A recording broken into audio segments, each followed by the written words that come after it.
وقتی اعتماد تبدیل به خیانت می شود. زنی که پس از ازدواج با استاد محبوبش کابوس‌های شبانه اش به واقعیت تلخی تبدیل می شود. به کانال سایه های خیانت خوش اومدید. ما در اینجا سرگذشت واقعی افراد رو روایت می کنیم.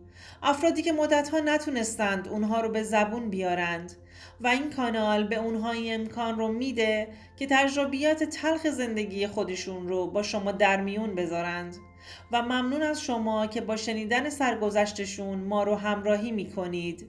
شیما هستم. با هر سختی که بود دانشگاه رو قبول شدم. از حاشیه ها دوری می کردم. اهل معاشرت با دیگران نبودم. سعی می کردم هیچ پسری رو وارد زندگیم نکنم. دلم می خواست درس بخونم. می دونستم اگر پسری رو وارد زندگیم کنم این اعتماد به نفس رو برای درس خوندن از دست میدم. میرم دنبال عشق و عاشقی و مغزم پر میشه از فکر و خیال طرف مقابلم. به خاطر همین سعی نمی کردم به کسی وابسته بشم. دوستان بهم میگفتن تو دیگه خیلی سر بزیری. یه خورده به روحیه خودم اهمیت بده. ولی گوشم بدهکار نبود. فقط رو هدفم که همون درس خوندم بود زوم کرده بودم. اما روزی که با سامان روبرو شدم همه چی تغییر کرد. با اولین نگاه هم بهش قلبم شروع کرد به تون تون زدن. انگار دست خودم نبود. بی اختیار تپش قلبم بالا رفته بود. سامان استاد جدیدمون بود که تازه وارد دانشگاه شده بود. من دانشجوی زرنگ کلاسمون بودم و به تمام سوالهای استادامون جواب میدادم و تونسته بودم نظر اونها رو به خودم جلب کنم. اما سر سامان زبونم قفل می کرد و قدرت تکلمم رو از دست می دادم. دست و پام رو گم می کردم. به لکنت می افتادم. دوستان عزیزم، اگر تا اینجای داستان خوشتون اومد لطفاً این ویدیو رو لایکش کنید. سامان یکی از استادای خوشگل و جذاب دانشگاهمون بود. همه دخترها جذبش شده بودند، اما اصلا به کسی هم نگاه نمی کرد و توجهی بهشون نداشت. دیگه کم کم همه به این باور رسیده بودند که استاد جوونمون حتما ازدواج کرده و متأهله یا کسی رو تو زندگیش داره که هیچ دختری رو تو دانشگاه تحویل نمیگیره. سامان استاد فوق‌العاده‌ای بود.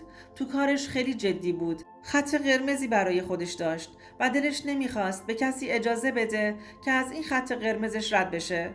بعدها متوجه شدم که سامان دنبال ارتباط قوی و جدی هستش. یه ارتباط پایدار. به خاطر همین به دخترای تازه به دوران رسیده که سر و گوششون می جنبید رو نمیداد. سامان کم کم متوجه هل شدن من جلوی خودش شده بود. به خاطر همین سعی می کرد با من بیشتر ارتباط بگیره. متوجه شده بود مثل دخترای پرروی دانشگاه نیستم و همین باعث شده بود ازم خوشش بیاد. سامان دنبال رابطه دوستی نبود و میخواست یه رابطه جدی داشته باشه. سامان واقعا پسر سنگینی بود. منم عاشق مردای سنگین و با جذبه بودم. یه روز توی زنگ تفریح که بچه ها از کلاس بیرون رفته بودند و منم داشتم وسیله هام رو جمع می کردم، سامان صدام کرد و گفت میتونم ازتون اجازه بگیرم برای امر خیر به منزلتون همراه مادرم بیام؟ از این حرف سامان شوکه شده بودم و قند تو دلم آب شده بود. دست و پامو گم کرده بودم و با صدای آهسته گفتم بله، چشم، حتما. قاطی کرده بودم. نمیدونستم چی باید جواب بدم. سامان لبخندی زد و گفت شمارتون رو لطف کنید که باهاتون هماهنگ کنم. شمارم رو بهش دادم و خیلی سریع ازش دور شدم. اونم خیلی آروم شمارم رو گرفت و به راهش ادامه داد. سامان با مادرش زندگی میکرد و پدرش رو تو بچگی از دست داده بود.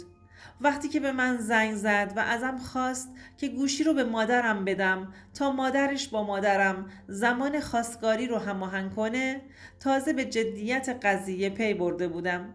ذوق داشتم که استاد خوشگلم و جذابم بین اون همه دخترای خوشگل دانشجو منو برای همسریش انتخاب کرده بود و بابت این قضیه به خودم میبالیدم.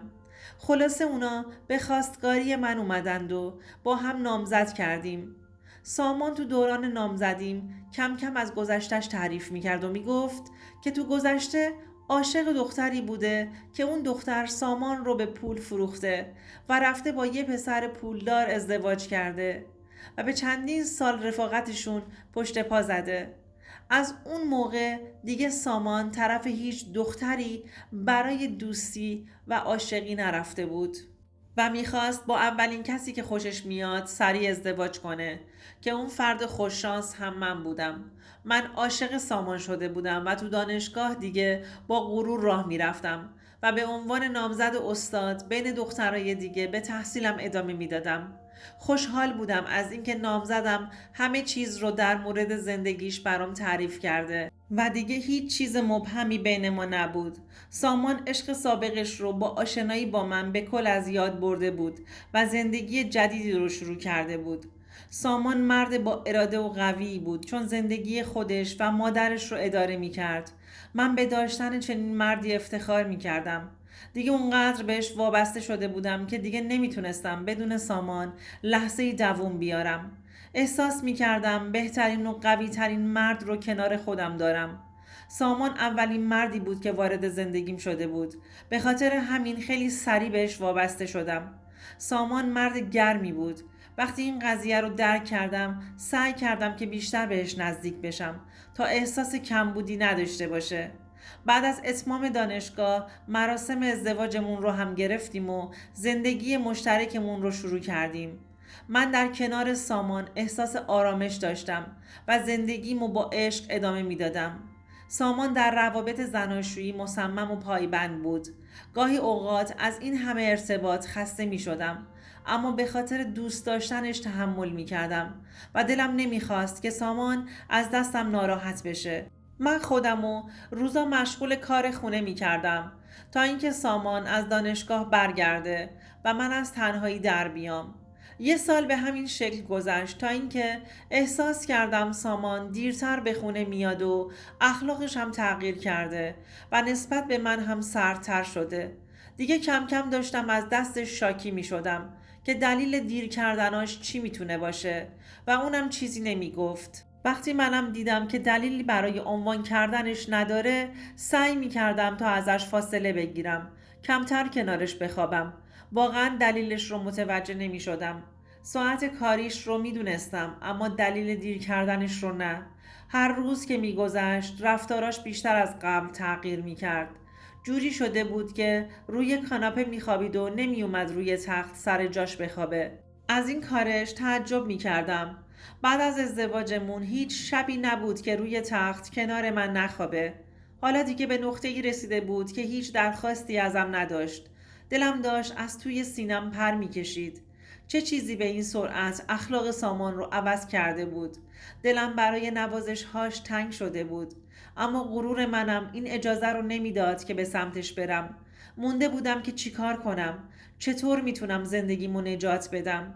دلم میخواست همه چیز برگرده به زندگی سابقمون، به توجه های سامان به خودم، به لحظه های خوشمون که به یک بار خراب شده بود. اونقدر هم که دوستش داشتم دلم نمیخواست ببینم که روی کاناپه میخوابه. چطور سامان به اینجا رسیده بود؟ دیگه شبها وقتی که تنهایی میخوابیدم کابوس میومد سراغم. سر و صداهای زیادی میشنیدم و خوابای وحشتناکی میدیدم. سامان وقتی حال منو دیده بود به هم شبها یه قرص میداد که راحت تر بخوابم، اما من به قرص احتیاج نداشتم. از موقعی که سامان جاش رو جدا کرده بود اون حالتی می شدم. دلم میخواست بهش بگم که برگرده سر جاش بخوابه. یه شب غرورم رو گذاشتم کنار و بهش گفتم من تنهایی دلم نمیخواد که بخوابم، میترسم، خوابای بد میبینم. سامان که دیده بود واقعا از تنهایی خوابیدن میترسم دوباره برگشت تو اتاق و سر جاش خوابید، اما به من پشت میکرد. بازم راضی بودم سر جاش بخوابه و ولی پشتش به هم باشه. به همون قرص های سامان عادت کرده بودم. میگفت این قرص ها آرومت میکنه و خوب میخوابی و چون حرفش برام سند بود قبول میکردم و از دستش میگرفتم و میخوردم. با خوردنش سرم سنگین میشد. گوش ها میشنید اما چشمام قدرت باز شدن رو نداشت. تنم قدرت بلند شدن رو تا چند ساعت نداشت. هر شب صدای زمزمه میشنیدم اما فکر میکردم خواب میبینم. میگفتم لابد از واحد بغلیه که تازه عصب کشی کردن. با همین افکار تا صبح میخوابیدم تا اینکه یه شب دلم اونقدر درد میکرد که نتونسته بودم اون قرصی رو که سامان بهم داده بود رو بخورم. در عوض قرص دلدرد خودم رو خوردم. زود به رخت خواب رفته بودم تا دلدردم بهتر بشه، تا اینکه همون جوری با درد خوابم برده بود. نیمه های شب از صدای زمزمه بیدار شدم و دیدم سامان سر جاش نخوابیده. پاورچین پاورچین سمت صدا رفتم. دیدم صدا از اتاق مهمان میاد. لای در باز بود. وقتی که از لای در نگاه کردم سامان رو با یه زن دیگه دیدم. از دیدن اون صحنه حالم به حدی بد شده بود که نتونستم جلوی خودم رو بگیرم و در رو تا آخر باز کردم. سامان با دیدن من شوکه شده بود. هرچی تو دهنم بود بارش کردم و رو کردم به زن و بهش گفتم تو کی هستی و تو خونه من چه غلطی میکنی؟ خیلی با آرامش و پررویی گفت من عشق سامانم. تو مگه قرصت رو نخوردی که بیدار شدی؟ یهو خشکم زد. تازه فهمیده بودم که سامان برای اینکه با این زن ارتباط داشته باشه به من قرص خواب آور میداده. سامان اومد طرفم و بهم گفت بهت توضیح میدم. با دستم پسش زدم و گفتم خیلی کثیفی که تو خونه من با وجود من داری این کارا رو میکنی.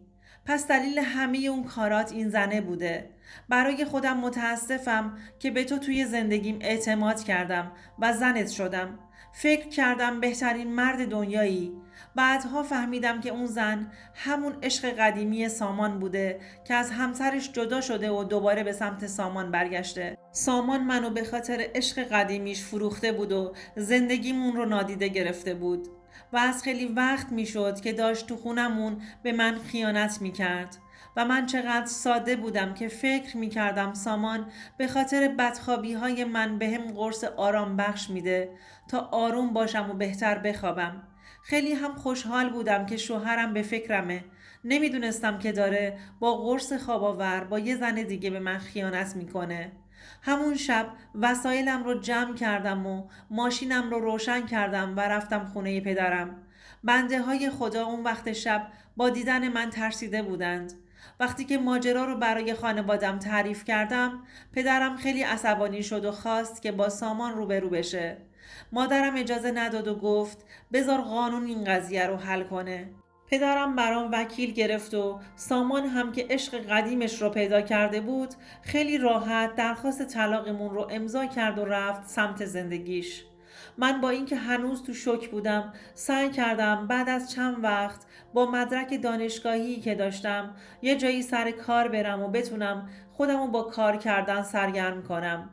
من دیگه بعد اون نتونستم به هیچ مردی تو زندگیم اعتماد کنم.